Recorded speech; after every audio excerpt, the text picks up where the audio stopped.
Hello friends, मी शीतल पाटील. मी पुन्हा एकदा तुमचं सर्वांचं स्वागत करत आहे आपल्या YouTube channel fashion designer Sheetal with 2 स्टार्समध्ये. तर आजच्या व्हिडिओमध्ये आपण कुर्तीची स्टिचिंग बघणार आहोत. ह्याच कुर्तीची म्हणजे टॉप, कमीज जे पण आपण बोलतो, तर त्याची कटिंग मी तुम्हाला मागच्या व्हिडिओमध्ये दिलेलीच आहे. तर ह्या व्हिडिओमध्ये आपण स्टिचिंग बघणार आहोत, प्लस मी त्या अस्तर जॉईन करणार आहे. जसं की मी तुम्हाला मागच्या व्हिडिओमध्ये बोलले होते की म्हणजे अस्तर आपण ह्याला जॉईन करणार आहोत आणि सेम आपलं जे मेन फॅब्रिक आहे जसंच्या तसं ठेवून आपण अस्तर कटिंग करून घ्यायचं आहे. फक्त आपल्याला टॉपची जी लेंथ आहे त्याच्यापेक्षा थोडंसं 1 ते 1.5 इंच आपल्याला अस्तर जे आहे ते फक्त कमी कट करायचं असतं, जेणेकरून आपल्या आतल्या साईडला फुगा वगैरे येत नाही. तर ते तुम्हाला मी पुढे सांगतेच. तर चला तर मग आपण सुरुवात करूयात. सुरुवात करण्याआधी मी एकच रिक्वेस्ट करेन, जर आपल्या चॅनलवरती नवीन असाल तर आपल्या चॅनल सबस्क्राईब करा आणि आवडल्यास हा व्हिडिओ आवडल्यास लाईक, शेअर, कमेंटही करायला विसरू नका. चला तर मग सुरुवात करूयात. आता इथे मी सगळ्यात आधी स्लीव्ह स्टिच करून घेते, म्हणजेच आपली जी बाही आहे ती म्हणजे इथे स्टिच करून घेते. आता इथे आपण काय केलं होतं की दोन्ही बाजू एकसारख्या कट केल्या होत्या, तर इथे मी एक फ्रंट आणि बॅक अशी दोन्ही वेगवेगळ्या कट करून घेतलेल्या आहेत. आता इथे काय करणार की आपण खालच्या बाजूला अस्तर घेतलेलं आहे आणि मेन फॅब्रिक जे आहे ते उलटं आपल्या साईडला आलेलं आहे. म्हणजे उलटी बाजू जी आहे मेन फॅब्रिकची ती आपल्या बाजूला आहे. असं का केलं? कारण का आपल्याला इथे फोल्ड करून घ्यायचं आहे त्यासाठी.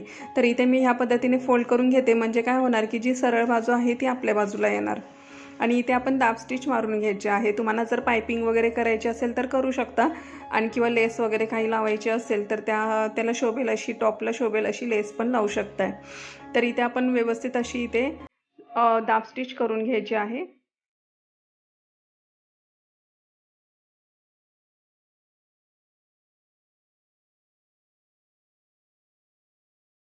आता इथे आपली दाब स्टिच झाली की आपण इथे राहिलेलं जे पण आपलं मेन फॅब्रिक आणि अस्तर आहे ते आपण व्यवस्थित जॉईन करून घेऊयात.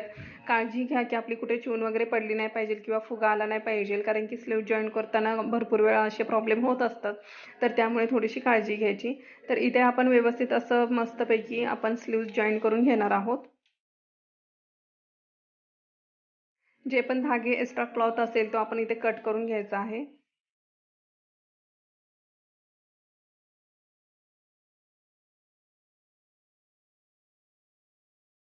आता इथे आपण अजून एक दाब स्टिच मारून घेणार आहोत, जी 1 फूटच्या अंतराची असते ना, तर ते तशी म्हणजे आपला जो फूट दाब आहे त्याचा एक साईड कशी आपली वन साईड सिंगलवाली लेफ्ट साईड किंवा राईट साईड कोणती पण पकडू शकता, तेवढ्या अंतरावरती आपण अजून एक दाब स्टिच मारून घेतलेली आहे. आता इथे आपल्याला अस्तर आणि आपलं जो टॉपचा मेन फॅब्रिक आहे ते स्टिच करायचं आहे. तर इथे आपण वीट बघत होते मी, तर इथे आपण 2 घेतली होती आणि उंची जी आहे गळ्याची उंची ती आपल्याला इथे 6.5 घ्यायची आहे. बॅक साईडला आपण 6 घेतली होती, तर पुढे आपण 6.5 घ्यायचे आहे. आणि वरती आपण 2 घेतलं होतं, तर खालच्या बाजूला आपल्याला 3 इंच घ्यायचे आहेत. तुम्ही 2.5 पण घेऊ शकताय किंवा 3.5 पण घेऊ शकताय. ज्यांना जितका पसरट गळा आवडत असेल त्या हिशोबाने घ्यायचं. इथं पंचकोनी गळा घेते आणि इथे थोडंसं तुम्हाला जर पसरट आवडत असेल तर अर्धा इंच बाहेरच्या साईडला अजून घेऊ शकताय तुम्ही. आणि खालच्या बाजूने आपण 1 इंचाच्या अंतरावरती आपण असा म्हणजे जो तिरकी लाईन मारलेली आहे ती 1 इंचाच्या अंतरावरती पण घेऊ शकताय म्हणजे छानच दिसतं. ते प्रत्येकाच्या आवडीनुसार असतं. ज्यांना जास्त डीप आवडत असतं त्यांनी थोडंसं खाली अर्धा इंच सोडून पण करतात किंवा 1 इंच सोडून करतात, त्या पद्धतीने असतं. आपण 1 ते 1.5 इंच परफेक्ट असते, त्याच्या पद्धतीने जर स्टिच केलं तर आपल्याला परफेक्टच बसतं. आता इथे काय करायचं, आपण अस्तर ह्या पद्धतीने ठेवायचं आहे. खालच्या बाजूला जे मेन फॅब्रिक आहे ते मी सरळ ठेवलेलं आहे आणि त्याच्यावरती अस्तर ह्या पद्धतीने ठेवून मी इथे गळा स्टिच करून घेते. तुम्हाला आवडल्यास तुम्ही इथे कॅनव्हास पेपर पण लावू शकताय. आता ड्रेससाठी कॅनव्हास पेपर जाडावाला जास्त करून यूज करतात, पण मी म्हणेल की अस्तरवाला जर असेल तर तुम्ही पेपर कॅनव्हास यूज केलात तरी चालून जाते. जाडावाला कॅनव्हास जो आपण यूज करतो ते नाही केलं तरी चालून जाईल इथे. तर इथे म्हणजे एमर्जन्सीसाठी म्हणून सांगते, तुम्हाला एखाद्याकडे नसतं तर त्यावेळेला आपण पेपर कॅनव्हास जरी यूज केला तरी चालेल किंवा ह्या पद्धतीने तुम्ही स्टिच केलं तरी चालेल. कारण की अस्तर आणि मेन फॅब्रिक हे चांगल्या क्वालिटीचं आहे, तर ह्याच्यामध्ये फिसकण्यासारखा कपडा असा नाही आहे. तर त्यामुळे मी ह्या पद्धतीने केलेलं आहे आणि दुमडून आपण ह्या पद्धतीने स्टिच करून घ्यायचं आहे. जसं आपण हाताला घेतलं होतं स्टिच करून की कॉर्नरची एक आपण दाब स्टिच मारली आणि पुन्हा एकदा थोड्याशा अंतरावरतून अजून एक दाब स्टिच मारली, तशीच मी इथे पण मारून घेणार आहे मस्तपैकी अशी. आणि इथे खालच्या बाजूला आपल्याला इथे दुमडायला लागणार आहे जे मेन फॅब्रिक आहे आपलं. म्हणजे अस्तरचं ते आपल्याला खाली दुमडून घ्यायचं आहे। खालच्या बाजूला मी जे अस्तर आहे ते फक्त 1.5 इंच असं एक्स्ट्रा, म्हणजे जास्त कट नाही केलेलं, कमी कट केलेलं आहे। म्हणजे आपलं 38 इंच होतं, तर मी अस्तर जे आहे ते समजा मी 37 36.5 असं कट केलेलं आहे। जर तुमची उंची समजा 40 असेल तर तुम्ही काय करायचं आहे, तर आपलं अस्तर जे आहे ते 38 38.5 असं कट करायचं, जेणेकरून आतल्या बाजूला ह्या पद्धतीने तुमचं आतलं जे अस्तर आहे ते दिसेल। आता इथे आपण राहिलेलं अस्तर आपण इथे स्टिच करून घेत आहोत व्यवस्थित असं। इथे काळजी घ्यायची, चांगलं असं मस्तपैकी अस्तर जॉईंट करून घ्यायचं, अजिबात इथे पण फुगा वगैरे आला नाही पाहिजे, कारण का नंतर मग आपलं चुकलं जातं, नंतर मग ते फुगा असे चुनचुन किंवा असं काहीतरी वेगळंच दिसतं ते। तुम्ही जर कधी स्टिच केलं असेल तर तुम्हाला कळालं असेल ते। आता इथे आपलं बघा म्हणजे अस्तर आणि मेन फॅब्रिक जे आहे ते आपलं इथे स्टिच करून झालेलं आहे मस्तपैकी असं। फ्रंट पार्ट आपण आधी स्टिच केलेला आहे आणि तुम्हाला फ्रंट आणि बॅकमध्ये शोल्डर कसं जॉईंट करायचं असतं ते पण मी तुम्हाला सांगणार आहे, खूपच छान पद्धतीने आणि फिनिशिंग टाईपमध्ये। तर ते बघायला म्हणजे पूर्ण व्हिडिओ बघा, स्किप करू नका। आता इथे मी तुम्हाला जसं म्हटलं की इथे मी थोड्या अंतरावरती आता स्टिच करून घेणार आहे, तर इथे घेते मी हे स्टिच करून। या पद्धतीने त्याने लुक खूप छान येतो। इथे पण तुम्हाला जर पायपिंग वगैरे करायची असेल किंवा दोरी पायपिंग करायची असेल तर करू शकताय। तर आता इथे मी सेम आता इथे मार्किंग करून घेते दोन्ही बाजूला। बॅक साईडला जो गळा आहे तो गोलसर घेतलेला आहे।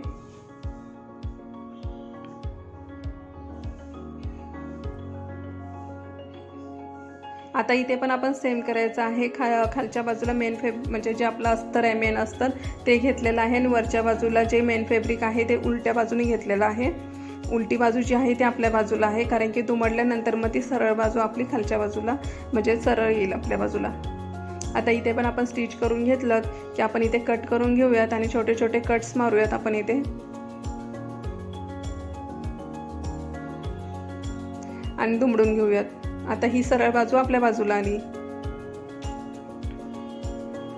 आणि आता इथे आपण दाब स्टिच नाही मारायची आत्ताच, ते तुम्हाला सांगते मी काय करायचं। इथे बघा हे जे म्हणजे दुसरा जो आपला पार्ट आहे फ्रंटचा तो घेतलेला आहे आणि त्याच्या बाजूला इथे बघा मेन फॅब्रिक आणि हे मेन फॅब्रिक समोरासमोर घ्यायचं असं बॅक साईडचं आणि फ्रंट साईडचं, आणि हे अस्तरची बाजू जी आहे बॅक साईडची ती ह्या पद्धतीने आपण इथे जॉईंट करायची आहे। तुम्हाला इथे दिसलं असेल व्यवस्थित, तुम्ही हवं तर मागे जाऊन पुन्हा एकदा बघू शकताय तुम्ही।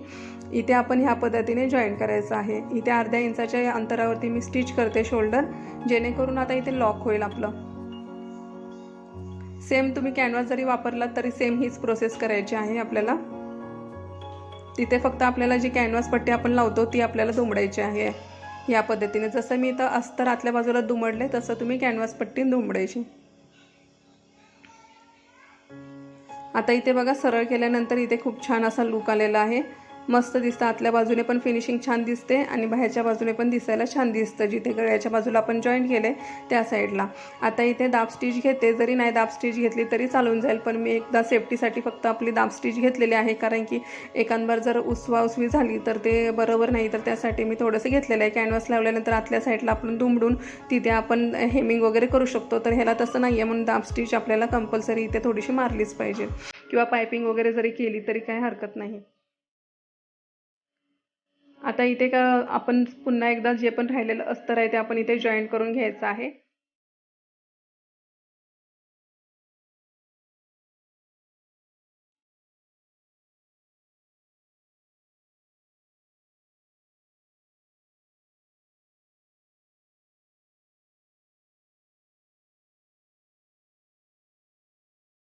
आता इथे आपलं अस्तर जॉईंट करून झालेलं आहे आणि खालच्या बाजूला जे आपल्याला दुमडायची होती पट्टी ती आपण ह्या पद्धतीने आतल्या बाजूला दुमडायची आहे।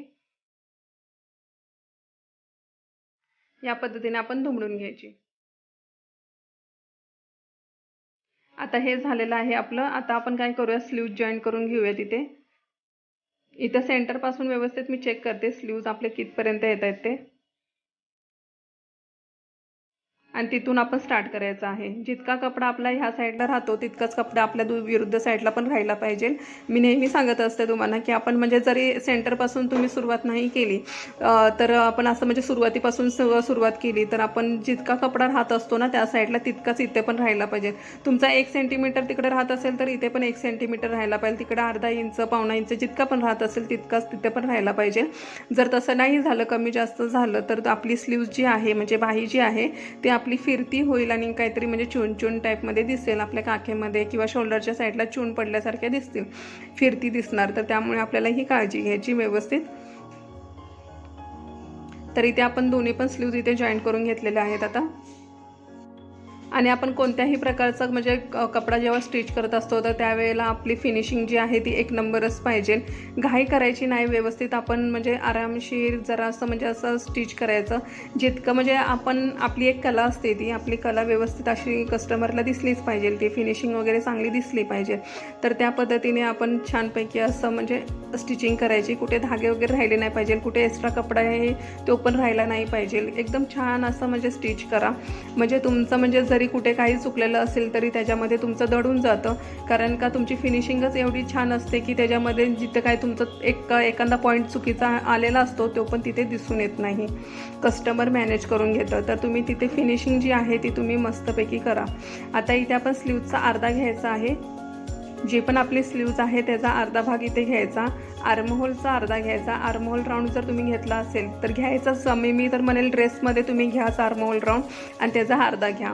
आता इथे अपर चेस्टचा मी चौथा घेते इथे, आणि लुझिंग मी अर्धा इंच ठेवलेली आहे. आणि इथे जी आपली म्हणजे आता वरती जितकं ठेवलं तितकंच मी खाली 2 इंच, इथे पण 2 इंच, आणि सीट राऊंडचा चौथा घेते त्याच्यामध्ये पण अर्धा इंच प्लस केलेला आहे. सीट राऊंड 36 होती तर त्याचा 9 होता, तर त्याचा मी आता इथे 9:15 घेते, म्हणजे 1.25 इंच जवळपास घेतलेला आहे. कारण बॅक साईडला ह्याला म्हणजे चेन किंवा हुक्स वगैरे असं काहीसुद्धा नाही आहे. तर त्यामुळे मी खालच्या बाजूला आणि कमरेमध्ये आणि अपर चेस्टमध्ये थोडं जास्तच घेतलेलं आहे. अर्धा इंच 1.25 इंच असं एक्स्ट्रा मार्जिन ठेवलेली आहे वन साईडला, म्हणजे टोटल आपली जास्त होणार. म्हणजे ते घालता काढता पण येऊ शकतं, आणि अस्तरचं असल्यामुळे थोडंसं आकसलं गेलं तरी ते काही प्रॉब्लेम होणार नाही. तर त्या हिशोबाने मी ह्या पद्धतीने मार्किंग करून घेतलेले आहे. तुम्ही आणि बघा तुम्हाला जसं योग्य वाटेल. मला तर असं वाटतं योग्य की 1.25 इंच आपण ॲटलिस्ट ठेवलं पाहिजे अस्तरच्या ह्याला. आणि जर तुमचा नॉर्मल असेल तर तुम्ही अर्धा इंच एक्स्ट्रा मार्जिन ठेवू शकताय, जे पण असेल त्यातून. म्हणजे आता समजा सीट राऊंडला जो पण असेल 40 असेल तर त्याचा 10 घ्या आणि त्याच्यामध्ये अर्धा इंच प्लस करा, 10.5 घ्या. आणि अस्तरचा असेल तर 11.25 घ्या, म्हणजे 1.25 इंच प्लस करा. जसं मी इथे केलेलं आहे त्याच हिशोबाने. आता इथे दुसऱ्या बाजूला पण सेम मी मार्किंग करून घेतली होती ना, आणि दुसऱ्या बाजूला पण सेम मी इथे स्टिच करून घेते. आता इथे आपण स्टिच करताना कसं सीटपर्यंत इथपर्यंत येतो ना, तर इथं फिट्ट करायचं आणि त्याच लाईनीपासून वरती आपण एक दाब इतकं स्टिच करत यायचं. म्हणजे आपली म्हणजे थोडंसं बाजूला एक आपला पुढचा जो एका साईडचा जो भाग आहे तेवढ्या अंतरावरून आपण स्टिच करायचं. आता इथे कमरेचं वेस्ट लेंथ जी होती तिथे मी कट मारलाय, आणि सीट राऊंडच्या 1 इंच वरती मी एक कट मारलेला आहे. इथे बघू शकता तुम्ही या पद्धतीने.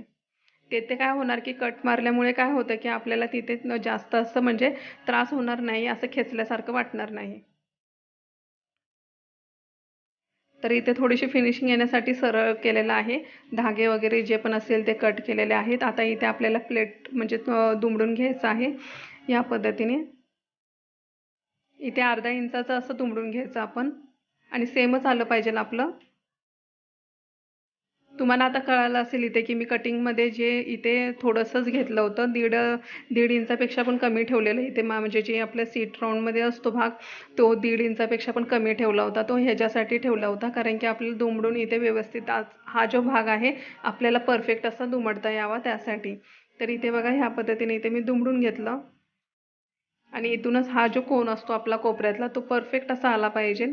तिथे फिनिशिंग आपली खूप छान अशी दिसली पाहिजे.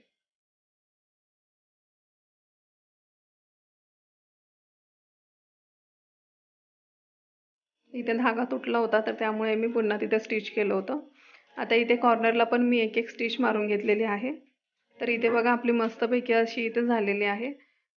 खूप छान लुक येतो, खूप मस्त वाटतं. इथे पण तुम्ही साईडला पायपिंग पण करू शकताय. तर त्याचा व्हिडिओ हवा असेल तर मला सांगा, तर मी त्याचा पण व्हिडिओ बनवेल, पायपिंग कशी करायची साईडला.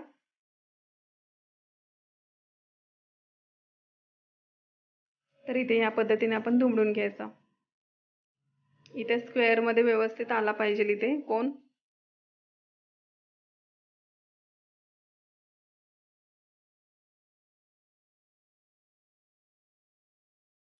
पुन्हा एकदा आपण इथे कॉर्नरला एक छान अशी स्टिच करून घ्यायची आहे. वाकडी तिकडी नाही झाली पाहिजे, आरामशीर करा, काही घाई नाही आहे. जर तसं जमत नसेल तर तुम्ही पहिल्यांदा प्रेस करून घ्या एकदा सरळ घ्या, नंतर थोडंसं अर्धा इंच दुमडून पुन्हा एकदा प्रेस करा, जेणेकरून तुम्हाला स्टिचिंगला सोपं जाईल जर नवीन शिकत असाल तर. आता इथे दोन्ही मापं घेते मी. आता पुढच्या बाजूला लेस होती तर त्यामुळे मी बॅक साईडला जे 1 इंच एक्स्ट्रा घेतलं होतं तर ते मला मी बघत होते की बॅक साईडपासून आपल्याला म्हणजे फ्रंट साईडपासून आपल्याला बॅक साईड जी आहे ती किती दुमडावी लागेल. तर या पद्धतीने मी मार्किंग करून घेतली आणि जितकं दुमडायची गरज आहे तितकंच दुमडते इथे, त्याच्यापेक्षा जास्त काही दुमडणार नाही. आणि इथे पण आपण सेम घेणार आहोत, जसं आपण वरती घेतलं फोल्ड करून तसंच इथे पण घेतोय. इथे पण फिनिशिंग खूप महत्त्वाची आहे. तर इथे बघा आपली फ्रंट आणि बॅक आहे ती आपली सेमच आलेली आहे, इथे काही आपल्याला कमी जास्त नाही झालेलं. आता इथे ओपन करून दाखवते हा टॉप. तर एकदम छान असा झालेला आहे. ह्याला प्रेस केलं छानपैकी असं तर खूप उठून दिसेल. तर तुम्हाला इथे जितक्या टिप्स देता येतील तितक्या टिप्स दिलेल्या आहेत. तर तुम्हाला कसा वाटला हा व्हिडिओ मला नक्की सांगा कमेंटमध्ये. आणि जास्तीत जास्त शेअर करा आवडल्यास, जेणेकरून बाकीच्यांना पण थोड्याफार टिप्स मिळतील, थोडंफार शिकायला मिळेल. ज्यांना म्हणजे नाही जमत शिवायला, तर मी कमीत कमी वेळेमध्ये जास्तीत जास्त टिप्स देण्याचा प्रयत्न केलेला आहे. आणि कमीत कमी वेळेमध्ये आपण टॉप कसा स्टिच केला पाहिजे तो पण अस्तरचा ते पण सांगण्याचा इथे प्रयत्न केलेला आहे. तर इथे म्हणजे एक कमेंट होती की आपण 40 साईजसाठी, जसं की मी एक कटोरीचा जो ब्लाऊज होता तो 40 साईजचा दाखवला होता, तर त्याच्यामध्ये आपण छोटी कटोरी जी होती जी आपण पेपर कटिंग करताना यूज केलेली ती 6.5 घेतली होती. तर ह्याचा फॉर्म्युला असा म्हणजे म्हटलं तर आहे ना, आपण तुमची छाती जी पण असू दे, अपर चेस्ट जी असते त्याचा आपण 6वा घ्यायचा असतो. जर एखाद्याला मोठी कटोरी आवडत असेल तर फुल चेस्ट असते आपली फुल छाती, तर त्याचा आपण 6वा घ्यायचा असतो. आता समजा ही 40 कटोरी होती तर ह्यांची अप्पर चेस्ट जी आहे ती साधारण 36, 38, 37 अशी असणार आहे किंवा 35 पण असू शकते. तर त्याचा 6वा घ्यायचा जर त्यांना छोटी कटोरी आवडत असेल तर. आणि हा क्वेश्चन खूप छान होता, कारण की ही माहिती हवीच आहे तुम्हाला, कारण की ही जर तुम्हाला माहिती मिळाली तर तुम्ही इझिली कटोरी कट करू शकता. कारण की आपली तयार कटोरी जी आहे ती आपल्याला 6वा भाग आपला आला पाहिजे छातीचा, आणि तो पण अप्पर चेस्टचा. आणि जर मोठी आवडत असेल एखाद्याला तर तुम्ही फुल चेस्टचा घ्या. आणि दुसरी गोष्ट म्हणजे अशी की आहे ना, जर एखाद्याला म्हणजे तुम्ही जर ब्लाऊजवरती माप घेत असाल तर काहीच टेन्शन नसतं, ब्लाऊजवरती तयार कटोरी तुम्हाला मापता येतेच. पण एखाद्याला जर नसेल आवडत ती कटोरी आणि एखाद्याला म्हणजे असं सेपरेट असा फॉर्म्युला टाईपमध्ये असं म्हणजे कट करायचं असेल तर तुम्ही ह्या पद्धतीने कट करू शकता की आपला जी पण छाती असेल त्याचा फक्त 6वा यूज करा, बस, बाकी काही नाही आहे ह्याच्यामध्ये. आय होप की तुम्हाला कळालं असेल हे सगळं. आणि चला तर मग आपण भेटूयात पुढच्या व्हिडिओमध्ये. सर्वजण आपापली काळजी घ्या. व्हिडिओ कसा वाटला ते पण मला सांगा. बाय.